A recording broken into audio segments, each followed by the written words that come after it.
Oh my gosh, this is so cute.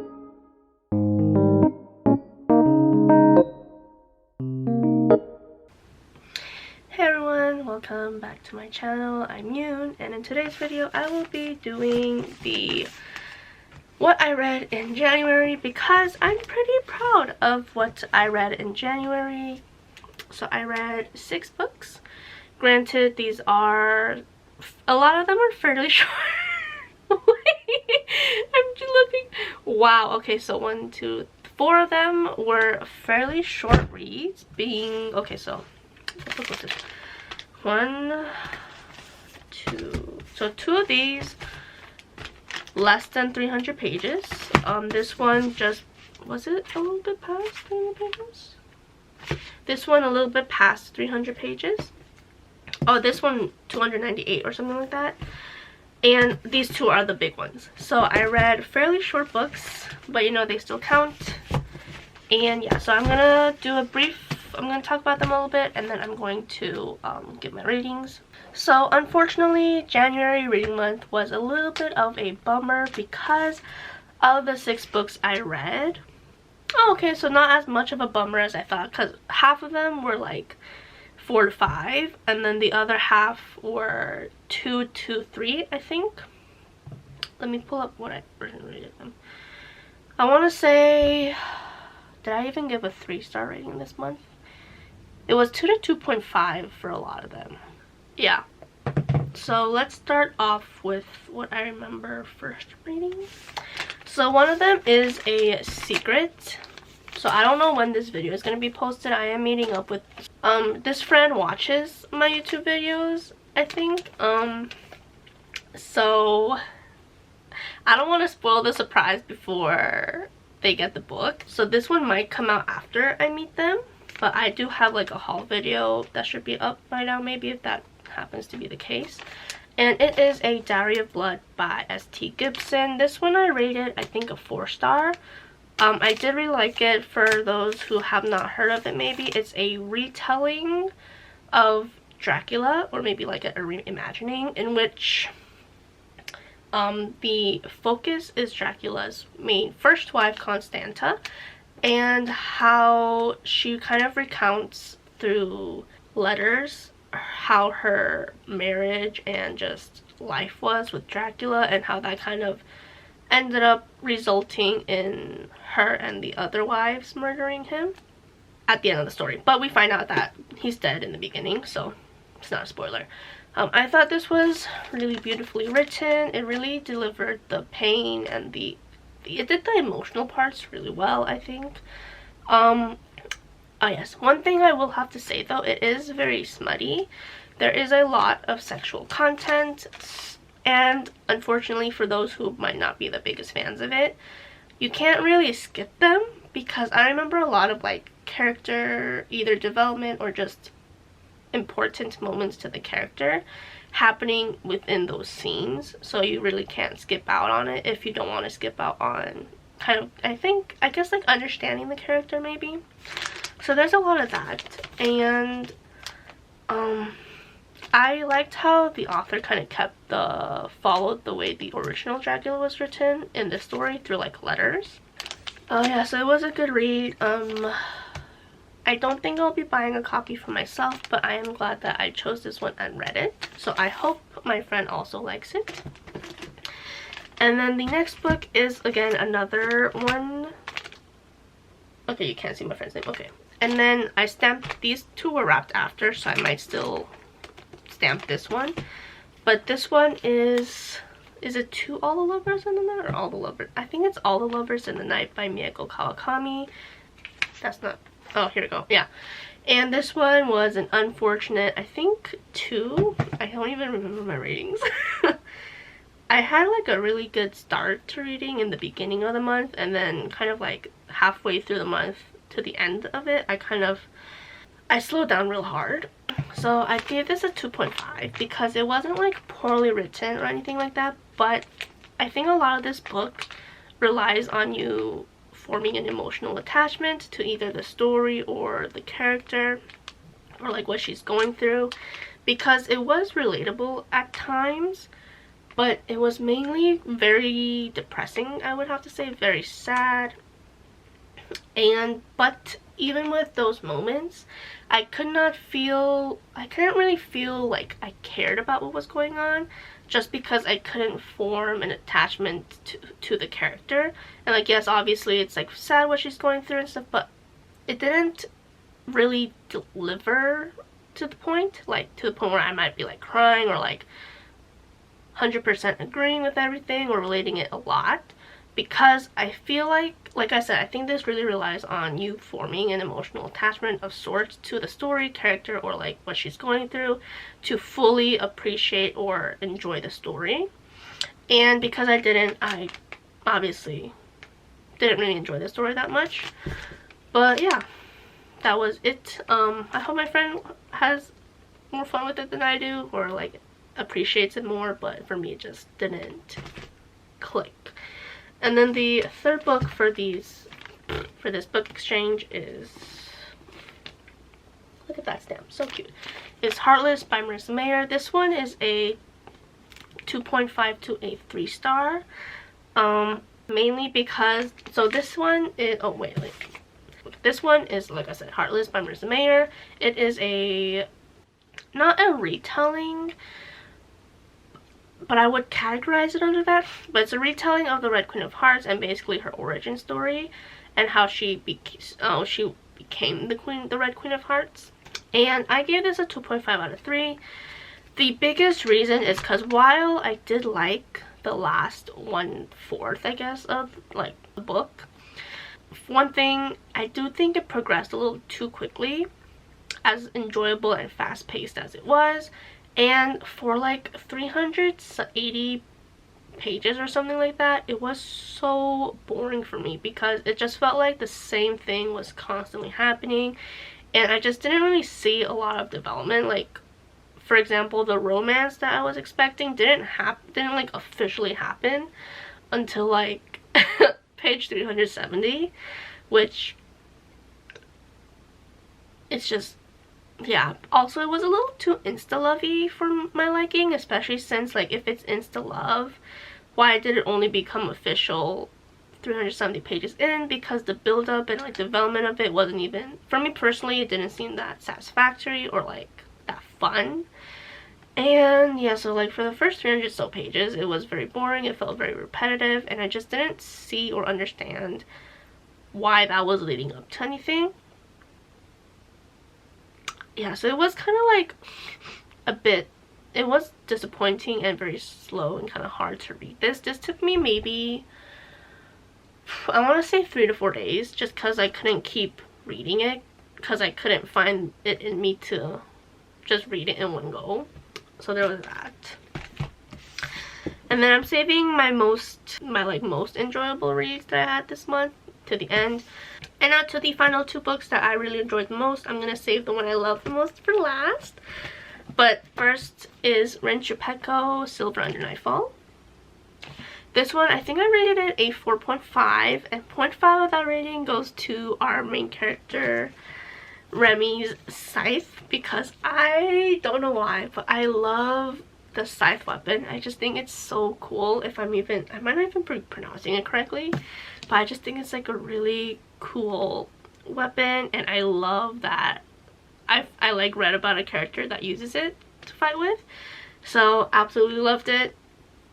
And yeah, so first off, I really did like this book. I loved how fast-paced it was and how action-paced, and it was so, like, it was written really in a way that was so cinematic, because it was so easy to just imagine the scenes happening like an action movie. Like, I could very clearly do it in my mind, and normally I don't have enough imagination. I don't have enough brain power to do that.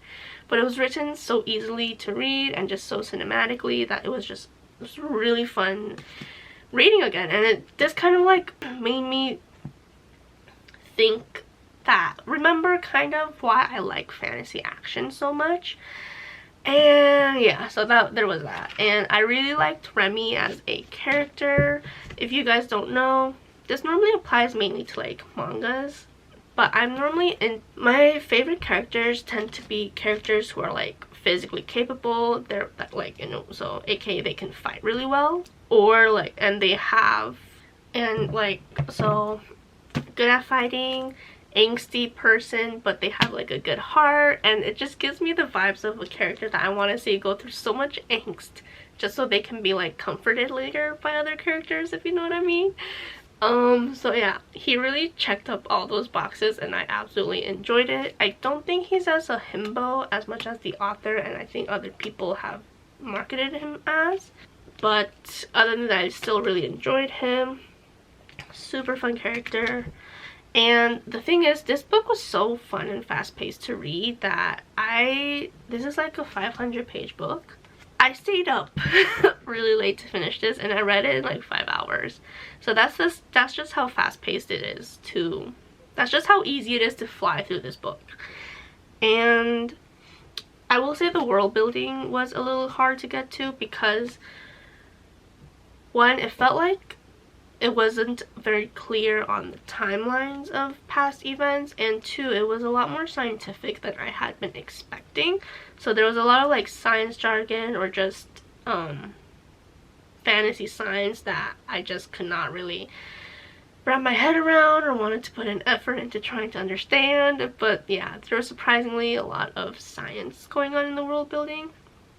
And one of the characters went through like a twist of some sort, but it was a really weird change because it was like they're really mean in the beginning, but then without really an explanation, it's kind of as if that meanness had a reason to be mean, or that it wasn't really mean in the first place, but it was like a really weird change and like change of stance towards the character and of the character, if that makes sense. I will say I was pretty proud of myself for having gotten 2 plot twists correct. Obviously not the entire plot twist, but basically I think the important part of the plot twist. And oh, one thing also about this book is I did read a review that said something along the lines of the plot is eventually lost to the fact that the couple just ends up having a lot of sex. So this one is a polyamorous couple, so it's Remy and 2 other people, and I don't think that was necessarily the case. There is a lot of sexual tension, I think. I just don't think as much as I was expecting once I read that review. And this is not like to like slam on that review, I'm just kind of saying compared to what I had expected from reading that review and then what I personally thought happened. And I do agree with the person that there was a lot of sex at one point, but it was very contained in like one part of the book, if that makes sense. If you're not comfortable with that, I think it's fine if you skip it. I don't know if you miss anything from those moments. I will have to say though, I did kind of find it cool the way the author transitioned between like the spicy scenes and then kind of like how it brought to the plot and stuff like that. I just thought it was pretty interesting way to transition. And there is a sequel, so I'm looking forward to it, especially on the way the first book ended. And I've been saying and yeah a lot, but basically yeah, that's about it. I would recommend it if you like dark fantasy, if you like vampires, if you like the Victorian era is. I'm pretty sure it's like elements of that here. And if you like angst. One thing I really liked is how, so I'm really easily stressed as a reader, but the way I kind of like liked the way the drama was given here was kind of as if I was involved in gossip, you know? I was like getting all this gossip and all the information and dirty secrets or stuff on people, and that just made it a lot more fun to like read it and take in the drama. So yeah.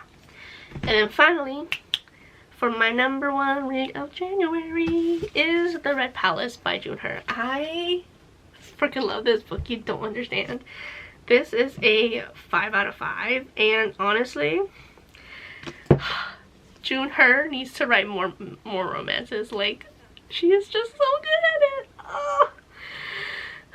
Okay, I don't even know where to start. Okay, this book was amazing. Like,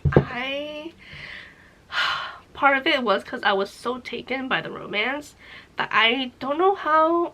I feel I don't seem to remember much about the mystery. So the mystery was like simple in a way, but then it does become more complicated, which I did like. I enjoyed it, but I think what made the book more fun than just a mystery, which I can't believe I'm saying that considering I loved the mystery in the Forest of Stolen Girls, was all the elements surrounding the mystery.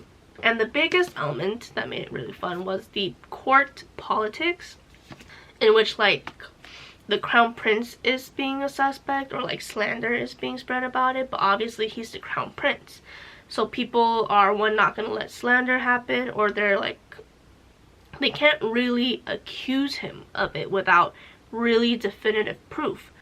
And also along with that, there's a lot of power dynamics and like imbalances going on. Basically, what's the word, like corruption, because like a high standing detective or something like that, he's kind of he's letting his personal feelings color his opinions on who's the actual suspect, and he's kind of being allowed to do so.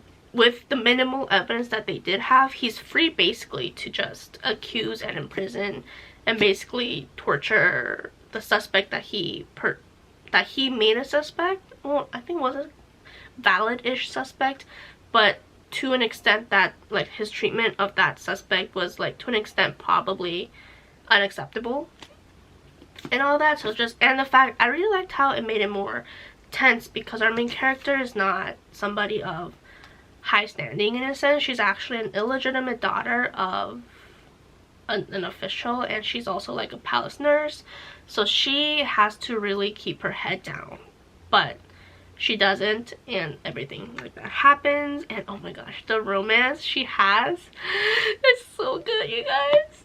This is honestly the best romance I've read for YA novel like since 2020, yeah.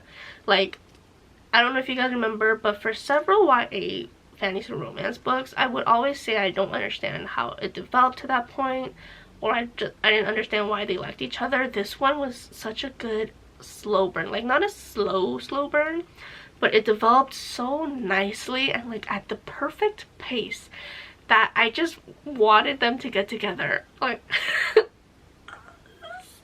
freaking cute. Oh my gosh, this is so cute. Seriously, it's so cute. The romance for me was honestly the best part. I was so invested in the romance, and there was just like this one scene that just killed me. I had to stop and tell everybody about the scene I just read. Like, it was so freaking cute. So if you like romance mysteries, or mysteries with a romance subplot, I highly recommend this one. It's so cute, and the mystery does not like slack off in that point. The mystery is good, it's just the romance is just so good. Okay, so basically I realized I didn't really give any summaries for these books. This one is our main character, Hyun.